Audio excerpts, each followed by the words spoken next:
is like a treasure in the hidden field. Matthew 13 verse 44.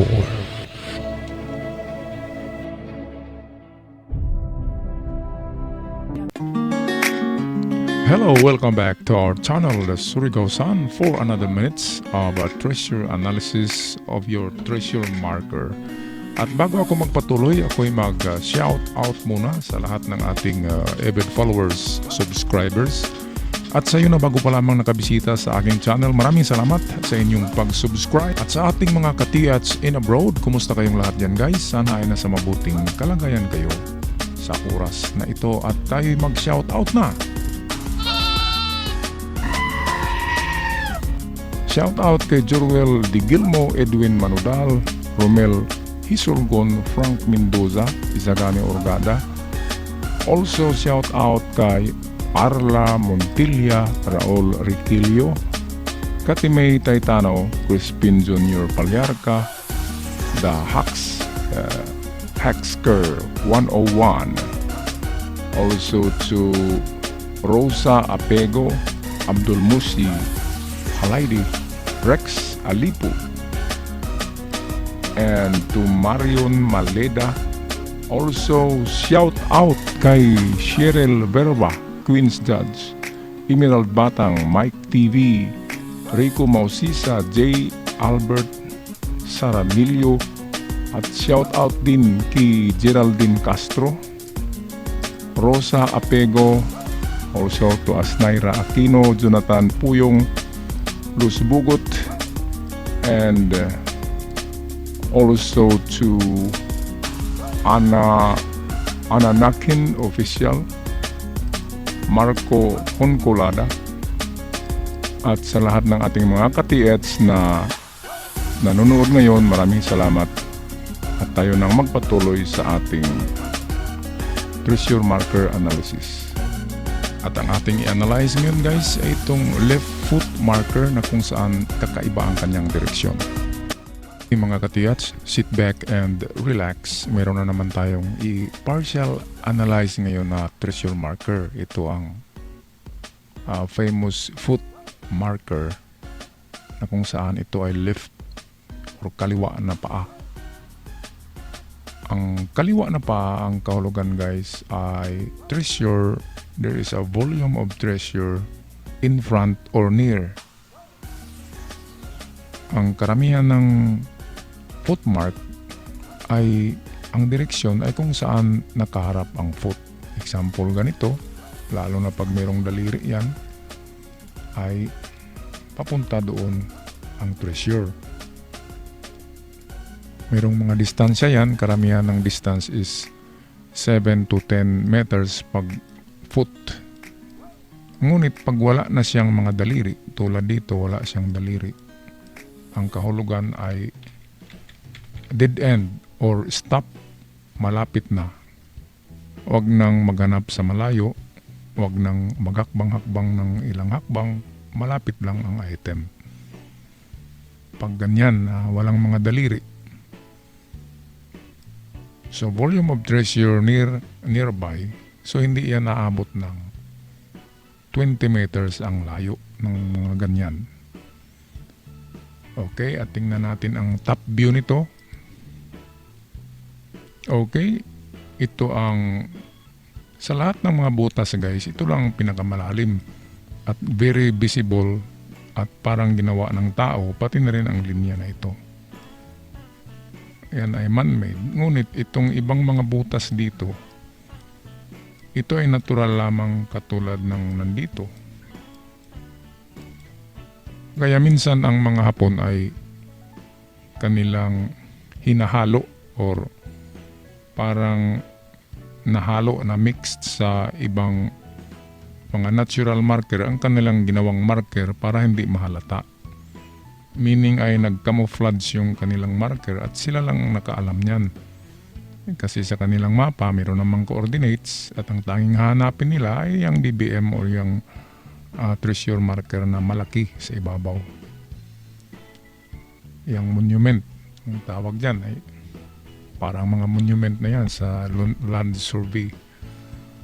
Okay, balikan natin ang itong paa na ito. Itong linya dito guys ay ito'y sure nagawa yan ng tao. Pero itong linya sa baba niya, ito. Hindi ako sure dyan kung yan ay crack or yan ay gawa ng tao kasi wala naman tayo dyan. At itong mga holes na marami dito guys ay wala na itong kahulugan. Kasi nakita naman natin ang bato na ito ay maraming mga butas talaga siya. Kaya natural na sa bato na yan na marami siyang butas. At ang ating tiningnan lang na man-made na butas ay itong malalim na dalawa sa ibabaw. Okay, ngayon ang kahulugan ng dalawang butas na ito ay nag-symbolize siya ng item. Ngayon kung ito ang item guys sa mga treasure symbol, at mayroon siyang isang halimbawa paa dito. Ang kahulugan nito ay baliktad. Meaning ang itong item ay hindi doon papunta. Kundi dito siya papunta sa baba. Katulad din yan ng itong dot or hole na mayroong line.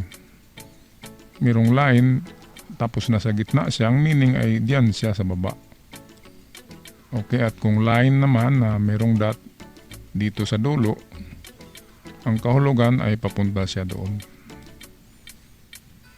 Okay, so yan ay hindi ko yan invento. Yan ay recorded na mga na-recovered na treasures na may ganyang mga sign. Kaya documented ang mga directions na yan. Okay, ngayon, dahil mayroong paa dito guys, lalo na ang guhit ay nagsabi na tingnan nyo ang paa. Okay. So, item plus paa, meaning papunta ang direksyon dito. Okay. So, kunin nyo lang guys ang center ng paa. So, example, ito yung sentro ng paa. So, atin yan itama sa dalawang holes sa ibabaw. So ang resulta ay paganyan. Ngayon ang distansya, ano ba ang distance? Ang distansya niyan ay yung dalawang hole, 5 meters bawat isa. So times 2 equals 2. Pero hindi yan palagi guys 5 meters. Minsan nagiging 1 meter lang yan. Depende yan sa kanilang codes and symbols na ginawa. Okay, so unang gawin ay hanapin muna natin guys ang 10. Okay, so punta tayo sa 10 dito. Sabihin natin ito ay 10 meters na dito. Okay, so test dig tayo ng 2 meters deep sa direksyon ng, kung tingnan natin yan sa kompas, ilagay nyo lang dyan guys ang kompas nyo sa ibabaw ng bato at malocate nyo ang mga direksyon. Okay, palaging norte lang, itama nyo lang yung norte ng kompas nyo sa norte. Palaging north naman yung kompas talaga, kahit iikot ka, yung norte ay palaging nasa north. Kaya lang ang kompas dapat naka-align siya, yung marka doon sa kompas mo, i-align mo sa north, ang north na needle. Kasi minsan ang needle mo ay nasa west or east, hindi mo alam, kaya tingnan ng maigi ang kompas.